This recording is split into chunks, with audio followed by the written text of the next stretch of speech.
I think the Enugu Convention is story, because if you know the historical antecedents of the Iva Valley massacre in 49, you will know that those workers did nothing wrong. All they did was to demand their rights at the colliery mine, and they were massacred. Stories around that time were part of the things that forced the British to leave, because the agitation was so much. In the 40s was a very watershed year for Nigeria. That was also the year we had lots of the workers' strike. We had lots of strike here and there, and we had the Iva Valley strike. And I think it was around that period, or little in the 50s, that we had the Bristol Hotel incident. All of this incident culminated after we had the About Women riot, obviously About Women war, that the British like to call the riots. And they set up a Fitzgerald Commission then, to be able to look. In fact, that Oyema served on that Fitzgerald Commission, and they made depositions and everything. But the British tried to wriggle their way out of responsibility then. But I'm happy that the Enugu High Court has said they must pay this amount. Let's see how we're going to stretch it a bit further for them to be able to take, accountability as regards what's transpired in the Iva Valley massacre, which was a sad one and a side blight on our history. As regards to 183 people released, Ayo, the question we should ask them is, what are we celebrating? Are we celebrating this agreement we have now, that they take people, they traumatize them, then we go and meet the bandits at the back? I don't know the terms of agreements. The government will never tell us if they paid ransom or not, but they will release the people, but we never see the bandits being hurt. And then the state governments are so quick. Before you know it, they can quickly sew Ashoebi. And we are praising and we are thanking. What are we thanking God for? Is it the trauma that happened in weeks? Is it the fact that the local government chairman first told the people they should not admit that people were kidnapped? Is that what we are thanking God for? Is it the pain these people suffered? Who compensates them for the weeks of their life they have lost? Till today, you never see or say we staged a rescue operation, we killed the bandits. Where are the bandits that were killed in this operation? So what are we thanking God for? Is it today, Ayo? You've been seeing people that they will converge at the Kaduna State House of Assembly. Even the time of Rufai, they will say they've released people and they will kidnap them again. So all of this is just a dress rehearsal to the next kidnapping. What we are telling the government is prevent kidnapping from happening. So when they are saying we are thanking God, we are back home to be kidnapped again. Is it not in this country? Okay, if they are saying they are releasing the people that they kidnap again in Papiri early this, and that they kidnap some of the Papiri students in Niger early this year, have they brought those people back? What about the people in the bushes everywhere? These people, by the way, hope you know that it's something of them first escaped before they brought them back. So is it now to do photo ops and thank and clap and say, okay, we brought them back, only for them to be kidnapped again? Is this the first time, Ayo, you are seeing government do this kind of video to show us? Didn't they do it in KB? Didn't they do it in till today? Have they answered the question of how 30 minutes before the attack, people ordered the military to leave KB? Have they answered the question in what transpired in Papiri? Let's keep deceiving ourselves. Okay, let's start with the Ivan Valley massacre of 18th November 1949. Now, that was part of the liberation protest by Nigerians. And you had this Ivan Valley Enugu coal miners protesting, and then, of course, they were attacked by the British colonial authorities, led by a police officer named F. Phillips.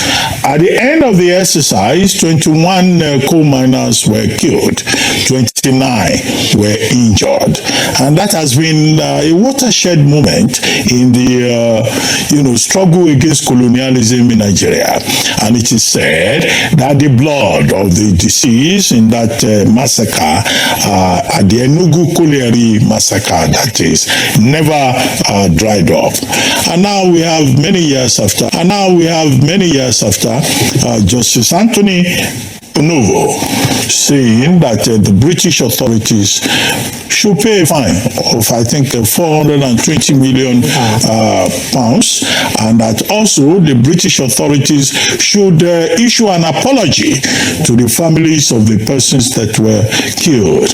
And then the learned justice, made a point about the right to life, the right to human dignity that Nigerians are entitled to. In the current 1999 Constitution, it's in sections 33 and 34 of the 1999. Some illiterates that I was reading yesterday said we should not be quoting the Constitution on this program. We are living under the rule of law, and the Constitution of Nigeria is the basic law.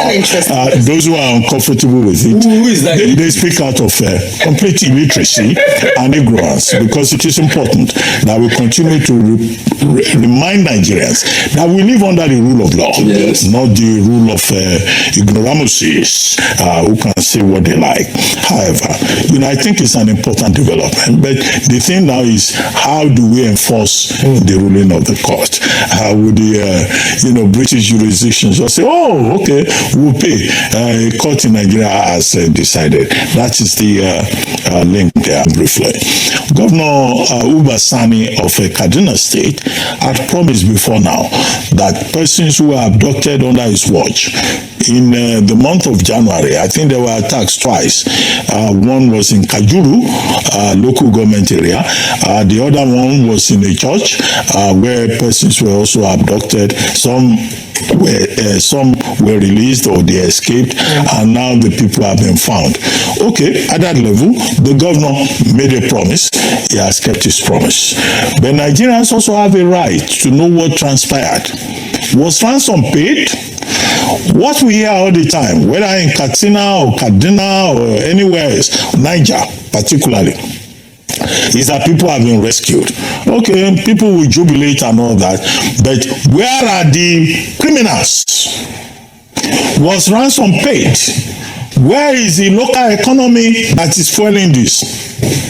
Okay, the people in Kaduna State that the governor met with yesterday, they are all dressed in Ashwebi. They were wearing uniform. And people are saying, legitimately, I also think that, this local economy, this ecosystem is even extending beyond the terrorist camps to the government. Who are the tailors? Well, they say they are no longer tailors. They call themselves fashion designers. What do they call themselves? Stylists. Yeah, so they get the contracts. Within a matter of days, they have, done a fashion for recruited persons.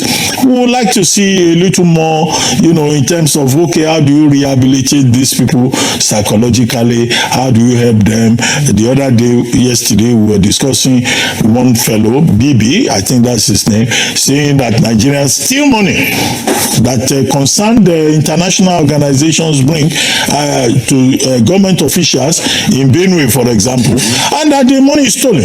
Over 4 billion naira was stolen in Benue State, and now we're talking about people being free. We want to hear that more of these terrorists, these criminals, whether in Kwara or in Katsina or in Niger, are being apprehended, and the governors stop negotiating.